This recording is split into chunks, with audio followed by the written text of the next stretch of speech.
Hello. Hello. आवाज़ आ रही है? आवाज़ आ रही है क्या? चलिए शुरू करते हैं। तो पिछली वीडियो में हमने काफ़ी कुछ देखा था संविधान के बारे में, और आज हम जो देखेंगे वो है संविधान का निर्माण। तो हमारे जो संविधान का निर्माण है वो कैसे हुआ, क्यों क्यों क्या, कौन कौन था, क्या पृष्ठभूमि रही है, इसको हम समझेंगे थोड़ा सा। आइए देखते हैं।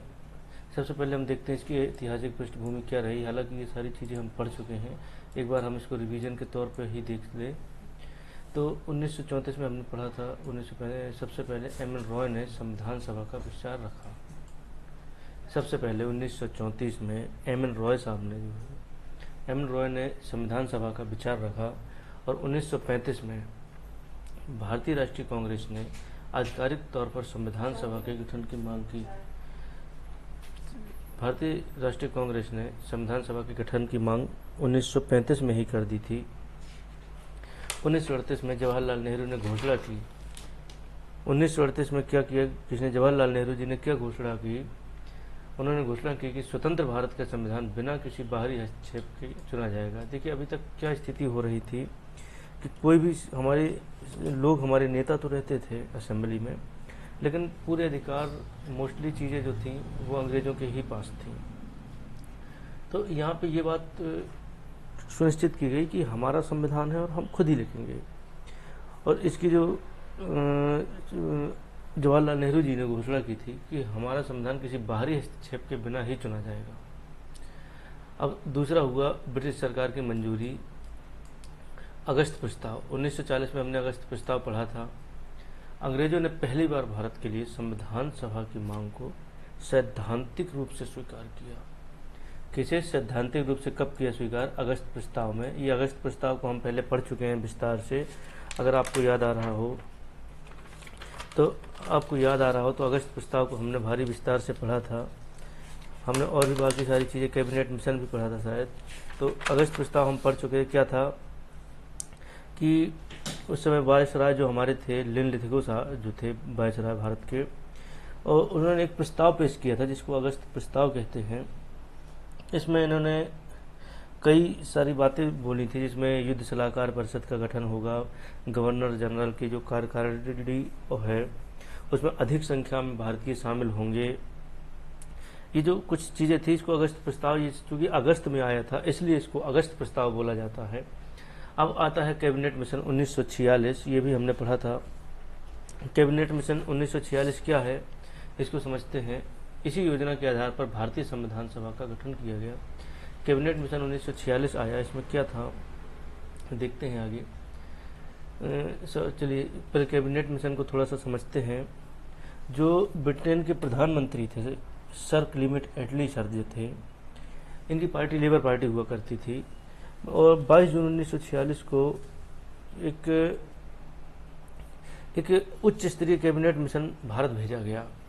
जो भारत में राजनीतिक गतिरोध चल रहा था, इसको दूर करने के लिए जो लेबर पार्टी के प्रधानमंत्री हुआ करते थे ब्रिटेन के, उन्होंने एक व्यक्तियों को भेजा, कुछ एक मिशन को भेजा या एक कमेटी को भेजा जिसको कैबिनेट मिशन बोला गया। कैबिनेट के मिशन के जो सदस्य थे उनमें स्टैफोर्ड क्रिप्स थे, एबी अलेक्जेंडर थे और पैथिक लॉरेंस साहब थे। ये 3 लोग आए हुए थे यहाँ पे, और पैथिक लॉरेंस जो थे इसके अध्यक्ष थे। इस मिशन में 16 मई 1946 को एक योजना प्रस्तुत की गई। उसके कुछ प्रावधान थे। उसमें क्या हुआ था कि जो ब्रिटिश भारत और देसी रियासतों को मिलाकर एक अखिल भारत का गठन किया जाएगा।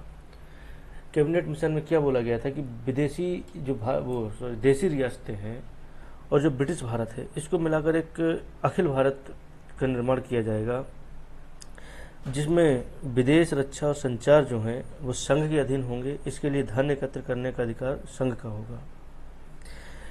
दूसरी जो बात इसमें कही गई थी वो ये थी कि संघ की अपनी कार्यपालिका और विधान पालिका दोनों होंगी, जिसमें ब्रिटिश भारत एवं देशी रियासतों के प्रतिनिधि शामिल होंगे। उन्होंने भारत की जो स्थिति थी वो बदलने की पूरी प्रक्रिया बना ली थी कि कैसे कैसे भारत का निर्माण होगा, कि देशी रियासतों और ब्रिटेन के अधीन जो भारत है, ब्रिटिश भारत, इसको मिलाकर एक स्वतंत्र भारत बनाया जाएगा, एक अखिल भारत बनाया जाएगा, ऑल इंडिया बनाया। अखिल भारत बड़ा पूरा बनाया जाएगा। देखिए, भारतीय संविधान के निर्माण के लिए प्रत्यक्ष निर्वाचन प्रणाली के आधार पर एक संविधान सभा की स्थापना की जाएगी, ये बात इस पर कही गई थी। इस संविधान सभा में कुल 389 सदस्य होंगे। पहली जो संविधान सभा थी उसमें 389 ही सदस्य थे। ये सब कुछ ढांचा बनाया गया था किससे? कैबिनेट मिशन जो आया उसमें तीसरी बात ये थी कि 389 सदस्य होंगे, जिसमें से 292 तो ब्रिटिश भारत से होंगे और 93 सदस्य जो है देसी रियासतों से होंगे और 4 सदस्य होंगे कमिश्नरी से। 4 कमिश्नरी हमारी कौन कौन सी थी? ए बी सी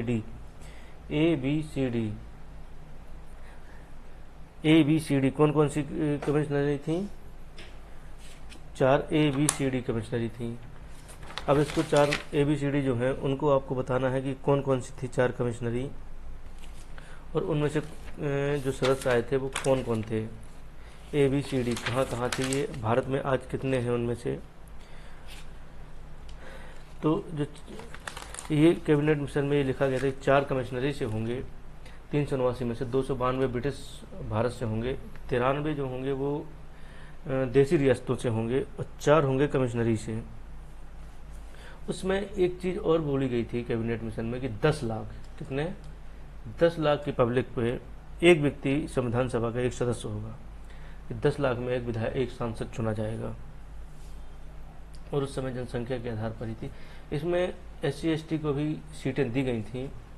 पहले महिलाओं के लिए 15 सदस्य थे, 15 महिलाएं सदस्य थीं, उनके लिए आरक्षित थी। महिलाओं के लिए 15 सीटें, SC के लिए 26 सीटें आरक्षित थीं और ST के लिए 33 सीटें आरक्षित थीं।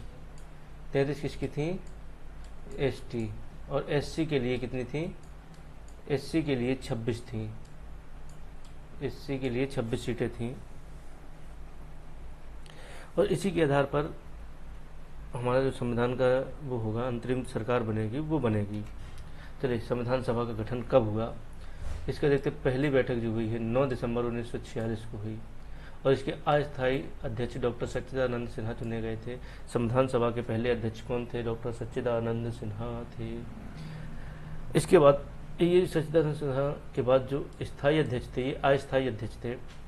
एक दिन के लिए ही अध्यक्ष बने थे, पहली बैठक में ही अध्यक्ष बने थे। दूसरी बैठक में अध्यक्ष चुन लिया गया था राजेंद्र प्रसाद जी को। जो हमारे उस समय संवैधानिक सलाहकार थे डॉक्टर BN राव थे। हमारे जो संवैधानिक सलाहकार थे वो BN राव साहब थे। तो इसमें पहली बैठक कब शुरू हुई? पहली बैठक कब हुई? 9 दिसंबर 1946 को हुई, जिसमें अध्यक्ष सच्चिदानंद सिन्हा को चुना गया। दूसरे अध्यक्ष जो स्थायी अध्यक्ष थे डॉक्टर राजेंद्र प्रसाद थे। संवैधानिक सलाहकार कौन थे? BN राव थे। अब हम देखते हैं प्रमुख समितियां कौन थी। सबसे पहली समिति जो सबसे इम्पोर्टेंट समिति है वो है प्रारूप समिति, ड्राफ्टिंग कमेटी। इसके अध्यक्ष डॉक्टर BR अम्बेडकर साहब हैं। जो इसके अध्यक्ष हैं वो डॉक्टर भीमराव अम्बेडकर थे। इन्हें भारतीय संविधान का जनक भी कहा जाता है। Doctor Bhimrao Ambedkar drafting committee के अध्यक्ष थे। उद्देश्य प्रस्ताव 13 दिसंबर को नेहरू जी द्वारा उद्देश्य प्रस्ताव पेश किया गया। किसके द्वारा? नेहरू जी द्वारा उद्देश्य प्रस्ताव पेश किया गया, जो बाद में संविधान की प्रस्तावना बना। 13 दिसंबर को उद्देश्य प्रस्ताव हुआ, 9 दिसंबर को पहली बैठक हुई, 11 दिसंबर को स्थायी अध्यक्ष बना और 13 दिसंबर को उद्देश्य प्रस्ताव पेश कर दिया गया जवाहरलाल नेहरू जी के द्वारा। संविधान निर्माण में कितना समय लगा? इसमें कुल 2 वर्ष 11 माह और 18 दिन का समय लगा। ये कब अपनाया गया? ये 26 नवंबर 1949 को संविधान दिवस के दिन अपनाया गया। इसी को हम संविधान दिवस मनाते हैं 26 नवंबर को। 26 नवंबर 1919 को पूर्ण रूप से कब लागू हुआ? ये हुआ 26 जनवरी 1950, जिसको हम गणतंत्र दिवस के रूप में मनाते हैं। तो हमारा संविधान कब बन के तैयार हो गया था? ये कब अपनाया गया था? 26 नवंबर 1919 को अपनाया गया था। इसमें कुछ अनुच्छेद लागू हो गए थे, पूरे नहीं हुए थे। जो पूरी तरीके से संविधान लागू हुआ वो हुआ 26 जनवरी 1950 को। इसके मुख्य प्रभाव देखते हैं। भारतीय संविधान पर सबसे गहरा प्रभाव भारत शासन अधिनियम 1935 का। जब हम 1935 का अधिनियम पढ़ रहे थे, भारत शासन अधिनियम, तब मैंने आपको बताया था कि जो हमारा संविधान है उसमें सबसे ज़्यादा चीज़ें जो ली गई हैं वो यहीं से ली गई हैं, भारत शासन अधिनियम 1935 से। जिससे लगभग 250 अनुच्छेद लिए गए हैं। देखिए, हमारा संविधान बहुत अलग अकेले से नहीं बनाया गया है, नए सिरे से नहीं बनाया गया है, ये कॉपी ही किया गया है, अधिकतर कई देशों से लिया गया है। लेकिन ठीक है, सबसे ज़्यादा भाग जो है 1935 का है, भारत शासन अधिनियम 1935 का है। इसमें से लगभग 250 अनुच्छेद लिए गए हैं। अब आपको बताना है कि हमारे संविधान में कितने भाग हैं, कितनी अनुसूचियां हैं और कितने अनुच्छेद उस समय थे और कितने इस समय हैं।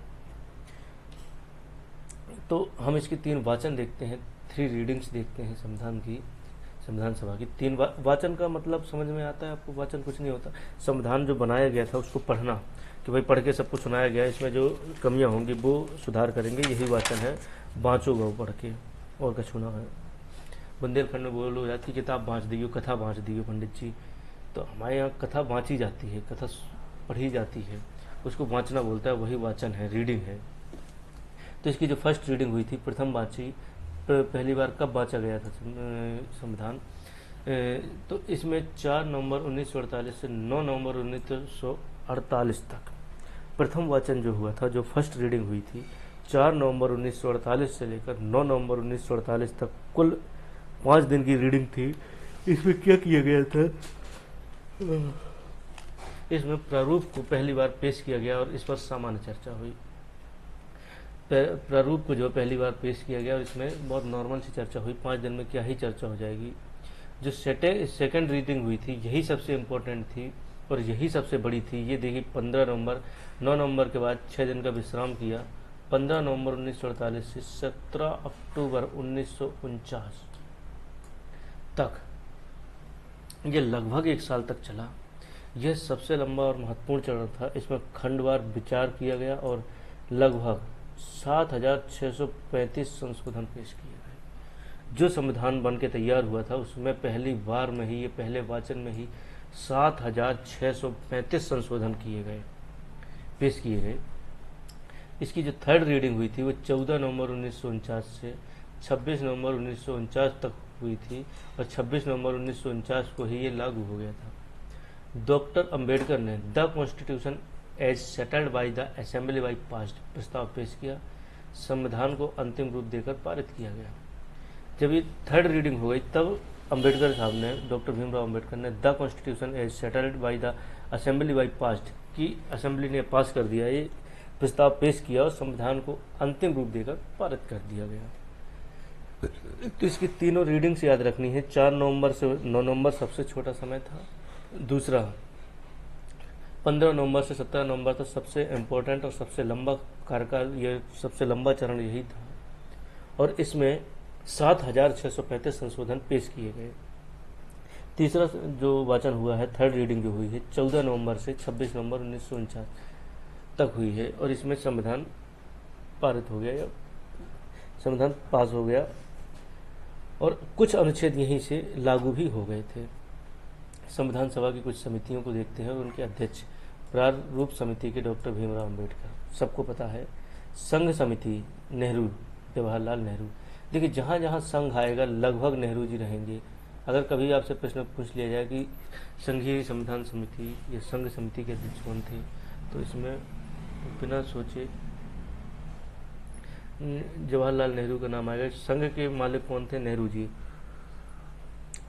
संघ और राज्यों से वार्ता है तो भी नेहरू जी की कोई अध्यक्षता दी गई थी। राज्य समिति के अध्यक्ष कौन थे? जवाहरलाल नेहरू। प्रांत के सरदार वल्लभ भाई पटेल। प्रांतीय जो समितियां थीं वो सरदार वल्लभ भाई पटेल थे। मौलिक अधिकार भी सरदार वल्लभ भाई पटेल ही थे, मौलिक अधिकार। और अल्पसंख्यक समिति के अध्यक्ष, संचालन समिति, प्रक्रिया समिति, झंडा समिति, ये सारी चीज़ें देखो। झंडा लेकर जो प्रक्रिया का संचालन कर रहे थे वो डॉक्टर राजेंद्र प्रसाद। झंडा लेकर प्रक्रिया का संचालन कौन कर रहा था? डॉक्टर राजेंद्र प्रसाद। संघ के मामले कौन देख रहा था? डॉक्टर जवाहरलाल नेहरू जी। प्रांतों में कौन काम कर रहा था? हमारे अधिकारों की रक्षा कौन कर रहा था? सरदार वल्लभ भाई पटेल। तो ये कुछ समितियों और उनके अध्यक्ष याद रखना है। इसके बाद देखते हैं आगे, इम्पोर्टेंट कुछ तिथियां याद करते हैं, ये बहुत जरूरी है। देखिए 22 जनवरी 1947 उद्देश्य प्रस्ताव आया। को सर्वसम्मति से स्वीकार किया गया। यही आगे चल के प्रस्तावना बना। उद्देश्य प्रस्ताव कब स्वीकार किया गया? 22 जनवरी 1947। 22 ही जनवरी को तिरंगा झंडा को अपनाया गया। हमारा राष्ट्रीय ध्वज तिरंगा झंडा कब अपनाया गया? 22 जुलाई 1947। 22 जनवरी 1947 को उद्देश्य प्रस्ताव आया। इसके 6 महीने बाद झंडे को अपनाया गया। राष्ट्रीय ध्वज क्या होगा? हमारा तिरंगा झंडा होगा। ये कब अपनाया गया? 1947 22 जुलाई को। 26 नवंबर 1949। ये तिथि आपको शायद कुछ ना कुछ याद दिलाती होगी। भारतीय संविधान को अंगीकृत किया गया, एडॉप्ट किया गया। क्या किया गया? एडॉप्ट किया गया भारतीय संविधान को। कब? 26 जनवरी 1949 को। इसी दिन नागरिकता और चुनाव जैसे कुछ अनुच्छेद लागू हुए। इसमें कितने अनुच्छेद लागू हुए थे ये मैं आपको आगे बता दूंगा कि 26 नवंबर को कौन कौन से अनुच्छेद लागू हुए थे। 24 जनवरी 1950 राष्ट्रगान और राष्ट्रीय गीत को अपनाया गया। 24 नवंबर 1950 को राष्ट्रगान और राष्ट्रीय गीत को अपनाया गया।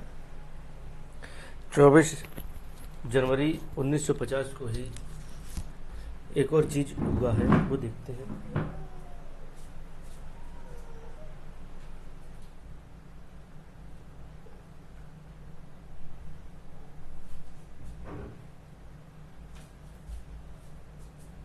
तो 24 जनवरी 1950 को राष्ट्रीय ध्वज राष्ट्रीय गान और राष्ट्रीय गीत को अपनाया गया। राष्ट्रीय ध्वज का अपनाया गया था 22 जुलाई को। ये चीज़ें याद रखना है। ये कभी कभी पूछ लेता है कि हमारा राष्ट्रीय ध्वज कब अपनाया गया था।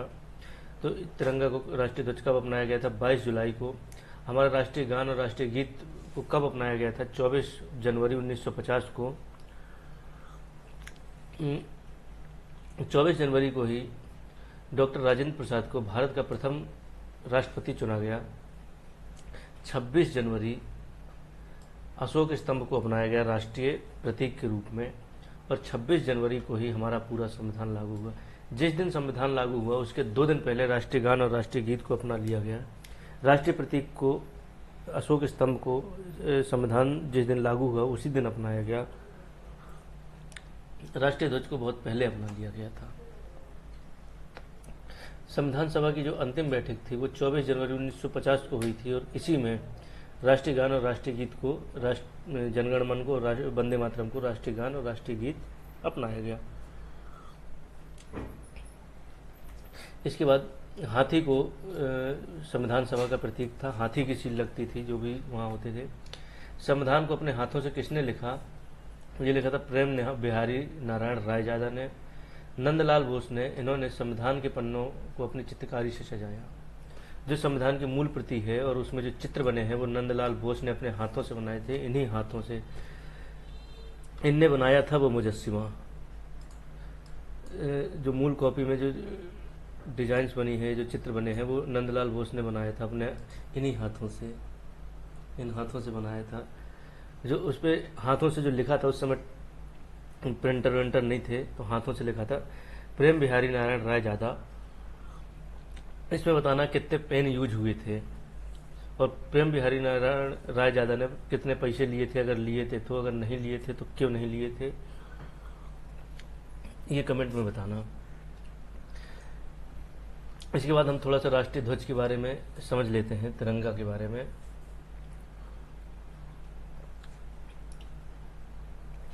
जो वर्तमान में हमारा तिरंगा झंडा है वो पिंगली वेंकैया द्वारा तैयार किया गया था। किनके द्वारा? पिंगली वेंकैया द्वारा। झंडा कितना बड़ा कितना छोटा होता है, कितनी लंबाई चौड़ाई होती है इसकी? हमेशा 2:3 में होता है। अगर 2 फुट दो फुट चौड़ा है तो ऊंचा होगा, वो 2 फुट ऊंचा है तो 3 फुट चौड़ा होगा। 2/3 का होता है। अगर 30 फुट का तिरंगा लगाना है तो उसकी ऊंचाई होगी, चौड़ाई होगी 20 फुट। लंबाई 3 फुट तो चौड़ाई 2 फुट। लंबाई 300 फुट तो चौड़ाई 200 फुट। ये है 3 फुट लंबा और 2 फुट चौड़ा। रंगों का अर्थ क्या है? जो केसरिया रंग है सबसे ऊपर, वो साहस और बलिदान का प्रतीक है। और जो सफ़ेद रंग है वो शांति और सच्चाई का प्रतीक है। हरा रंग संपन्नता और उर्वरता का प्रतीक है। इसमें जो अशोक चक्र है सफ़ेद पट्टी के केंद्र में गहरे नीले रंग का चक्र है जिसमें 24 तीलियां हैं। कितनी तीलियां हैं? 24 तीलियां हैं। यह धर्म चक्र का प्रतीक है और निरंतर प्रगति को दर्शाता है। इसे कहाँ से लिया गया था? इसे सारनाथ के अशोक स्तंभ से लिया गया था। इसको कहाँ से लिया गया था? जो अशोक चक्र है इसको सारनाथ के अशोक स्तंभ से लिया गया था। इसमें कितनी तीलियां हैं? इसमें 24 तीलियां हैं। तो केसरिया रंग साहस और बलिदान का प्रतीक है। सफ़ेद रंग शांति का प्रतीक है। हरा रंग संपन्नता और उर्वरता का प्रतीक है। इसका इतिहास थोड़ा सा देखते हैं कि 1906 में पहली बार कलकत्ता में एक गैर आधिकारिक झंडा फहराया गया था। 1931 में कांग्रेस ने तिरंगे को आधिकारिक तौर पर अपनाया था, जिसके मध्य में पहले चरखा हुआ करता था। पुराना चरखा गूगल पे देखना, जो पुराना तिरंगा झंडा हमारा हुआ करता था उस पर चरखा था। 22 जुलाई 1947 को संविधान सभा ने चरखे की जगह अशोक स्तंभ को लगाया। 22 जुलाई को 1947 को चरखे की जगह अशोक स्तंभ आया और जो ये अशोक स्तंभ था ये सारनाथ के अशोक स्तंभ से लिया गया था। चलिए इसके आगे देखते हैं। अब हम देखते हैं संविधान के कुछ स्रोत, कहाँ से क्या लिया गया है। ये याद रख पाना बड़ा मुश्किल होता है, इसके लिए कुछ ना कुछ करना पड़ेगा याद रखने के लिए। पहले हम देखते हैं कहाँ से क्या लिया गया, किस देश से। जो ब्रिटेन से लिया गया है वो संसदीय शासन प्रणाली। देखिए ब्रिटेन की ही प्रणाली हमने कॉपी की है, तो ये ब्रिटेन का ही राज था। और 1935 से अधिकतर चीज़ें हमारे संविधान में आई हैं। नागरिक का वो कानून का शासन, लॉ ऑफ रूल, एकल नागरिकता, मंत्रिमंडल व्यवस्था और स्पीकर का पद, ये कहाँ से लिए गए हैं? ये ब्रिटेन से। अमेरिका के संविधान से क्या क्या लिया है हमने? मौलिक अधिकार, न्यायिक समीक्षा, स्वतंत्र न्यायपालिका, राष्ट्रपति पर महाभियोग। इसको बार बार पढ़ना पड़ेगा तभी याद रह पाएगा। ये अमेरिका से क्या लिया गया है? मौलिक अधिकार, न्यायिक समीक्षा, स्वतंत्र न्यायपालिका और राष्ट्रपति पर महाभियोग। आयरलैंड से लिया गया है डीपीएसपी। ये पूछा है कई बार कि हमारे जो नीति निर्देशक तत्व हैं वो कहाँ से लिया गया है।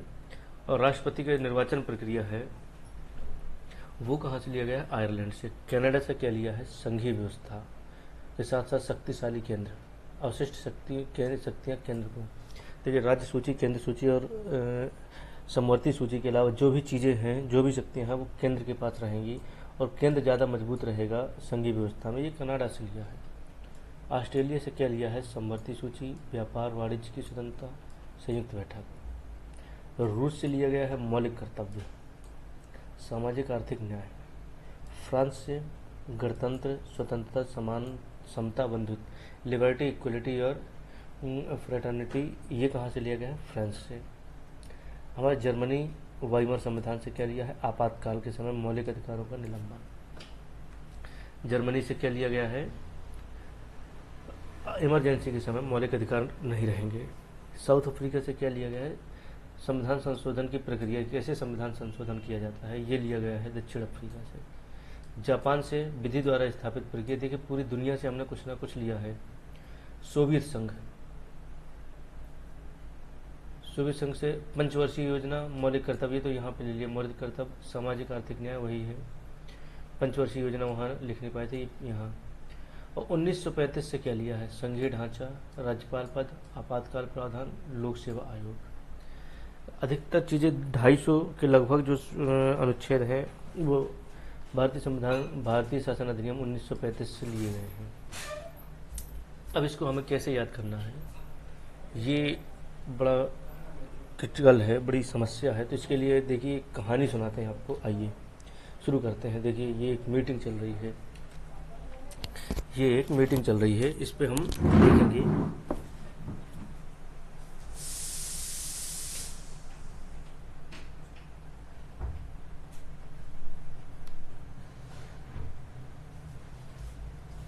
देखिए ये एक मीटिंग चल रही है, एक बार की बात है।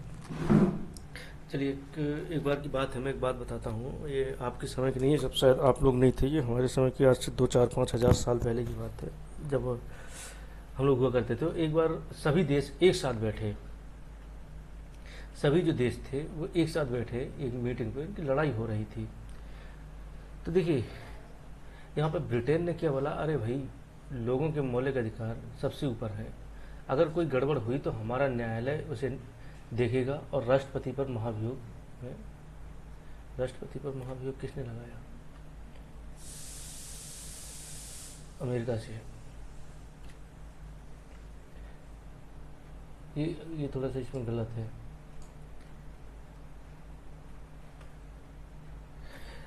इसमें थोड़ा सा कुछ गड़बड़ हुई है, मैं इसे सुधार दूंगा। इसमें कुछ गड़बड़ हुई है। हालांकि ये चित्र है ये एआई से बनवाया है। ये चित्र है ये एआई से बनाया गया है, इसलिए इस पर ज़्यादा ध्यान नहीं देना है। और एआई उस पर लिख के आता है कि एआई से गलतियां हो सकती हैं। ये एआई से बनवाया हुआ चित्र है आपको दिखाने के लिए। इन लिखी हुई चीज़ों पे ध्यान मत देना, ये सिर्फ लोगों पे ध्यान देना। ये समझ लो कि ये सारे देश बैठे हुए हैं। कौन बैठे हुए हैं? ये सभी देश बैठे हुए हैं और ये आपस में मीटिंग कर रहे हैं। क्या कर रहे हैं? एक मीटिंग कर रहे हैं। और जो ये मीटिंग कर रहे हैं इसमें कुछ देशों की लड़ाई हो रही है। भारत के बारे में कुछ देशों की क्या हो रही है? लड़ाई हो रही है। इस पे एक कहानी है, कहानी हम सुनते हैं। तो इस पे ब्रिटेन कहता है, ब्रिटेन सबसे पहले कहता है देखो भाई ऐसा है कि हमने किया है भारत पे राज। हमने क्या किया है भारत पे? ये जो अमेरिका है, ये सॉरी ब्रिटेन है, ये देखिए ब्रिटेन कैसा चश्मा लगाए है। ब्रिटेन ने बोला कि भाई हम जो है हमने किया है भारत पे राज। तो जो यहाँ की संसद है, जो संसद की व्यवस्था है, कानून बनाने का जो अधिकार है वो हमारे पास है, हम ही संभालेंगे। देखो कानून बनाने का तरीका हम ही देंगे, यहाँ की संसद को हम कंट्रोल करेंगे, क्योंकि हमने भारत को किया है राज्य। एक मिनट रुकना, सॉरी।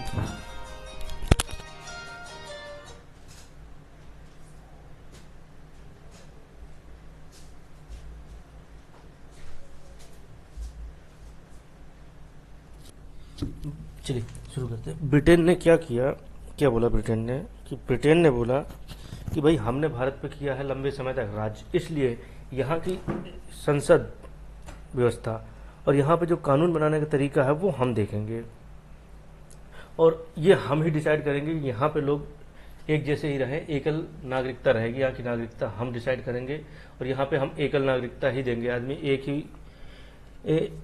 एक ही काम कर सकता है आदमी। अमेरिका बोला अरे ऐसे कैसे?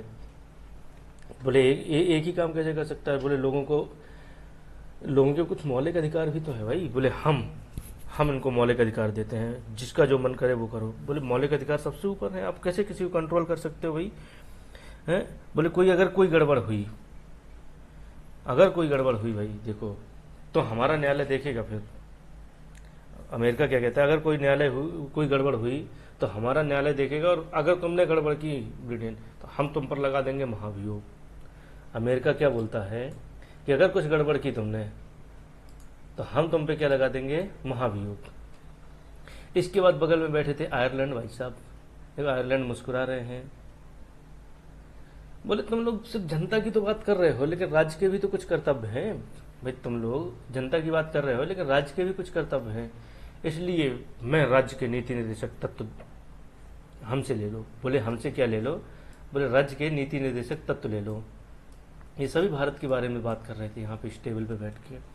राज्य इसने बोले तुम लोग जनता की बात कर रहे हो, बोले राज्य की भी तो भाई कोई जिम्मेदारी है। बोले राज्य के नीति निर्देशक तत्व आप हमसे ले लो। वहीं बगल में बैठे थे जर्मनी, हिटलर। भाई साहब देखिए उंगली दिखा रहा है। बोले देखो इसको आ गया गुस्सा इनकी बातें सुन सुन के। बोले देखो अगर कोई तुम लोगों ने कुछ गड़बड़ की, बोले तुम लोग सब चीज़ें बांट तो रहे हो। इन्होंने क्या बांटा?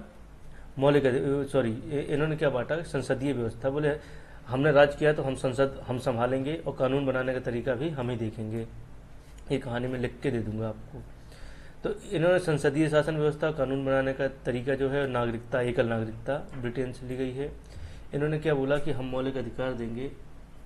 हम क्या करेंगे? लोगों के मौलिक अधिकार देंगे। मौलिक अधिकार कहाँ से लिया गया है और जुडिशरी कहाँ से? मौलिक अधिकार और जुडिशरी कहाँ से ली गई है? अमेरिका से। तो अमेरिका ने क्या बोला कि अगर कुछ गड़बड़ हुई तो भाई हमारा न्यायालय देखेगा, हम न्याय करेंगे और तुम पे हम लगा देंगे महाभियोग। तो महाभियोग कहाँ से लिया गया है? अमेरिका से। इसके बाद आयरलैंड ने क्या बोला था कि भाई तुम जनता की तो बात करते हो, कोई राज्य की भी तो बात करो। तो राज्य के डीपीएसपी हम देंगे, हमसे लो।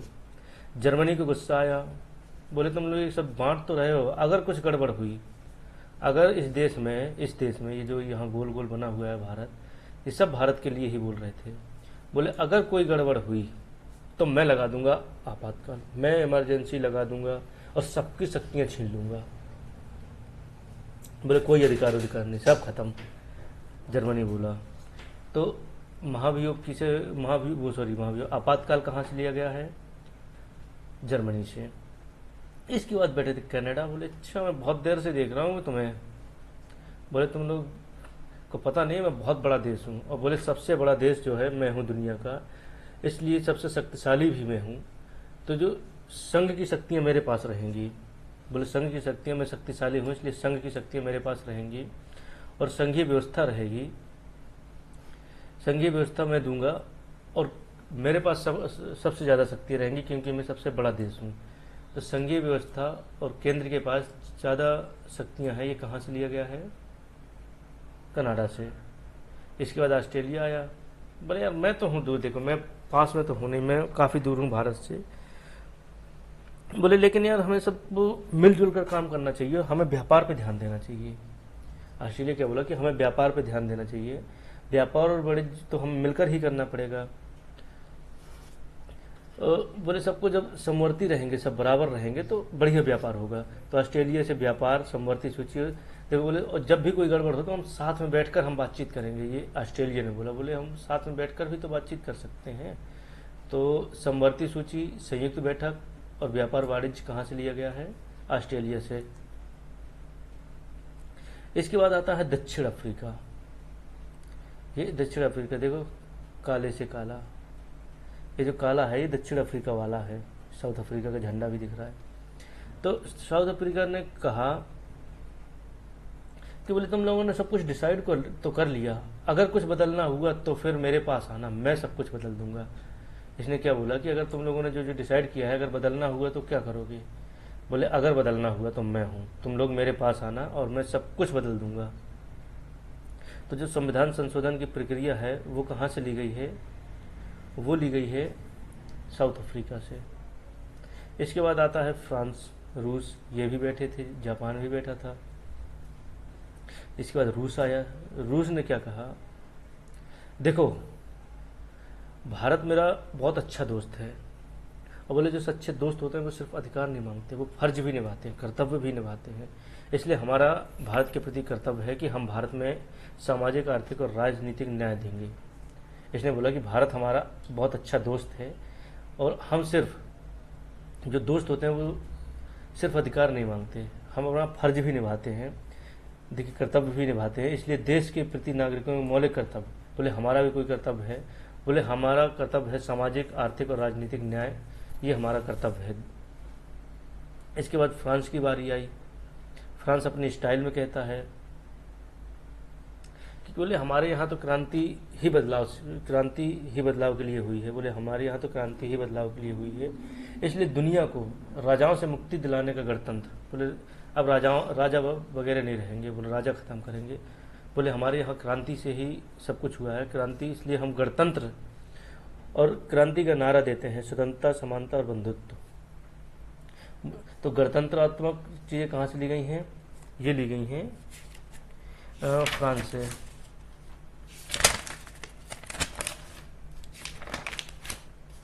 इसके बाद कौन आता है?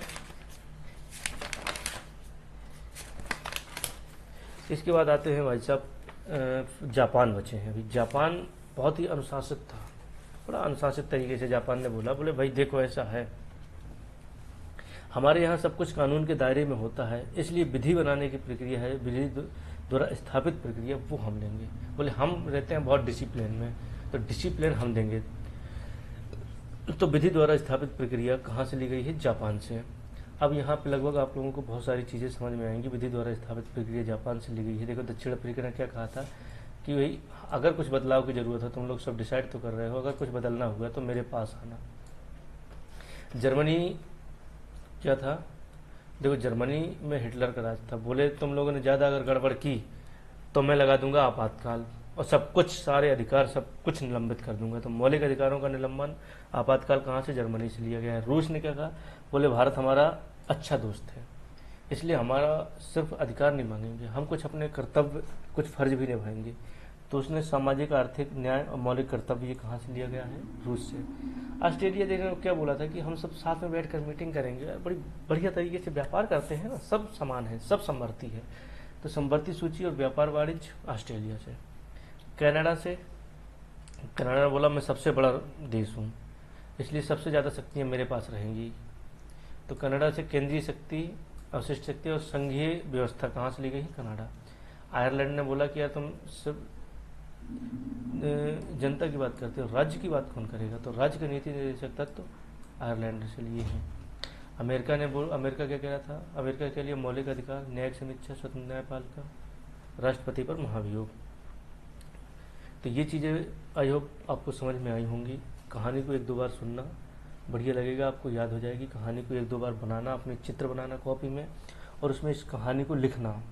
आप एक दो बार जब ये कहानी लिख लेंगे तो आपको सारी चीज़ें एकदम क्लियर हो जाएंगी। तो आज के लिए बस यहीं तक, अगली वीडियो में फिर मिलते हैं, तब तक के लिए जय हिंद, नमस्कार।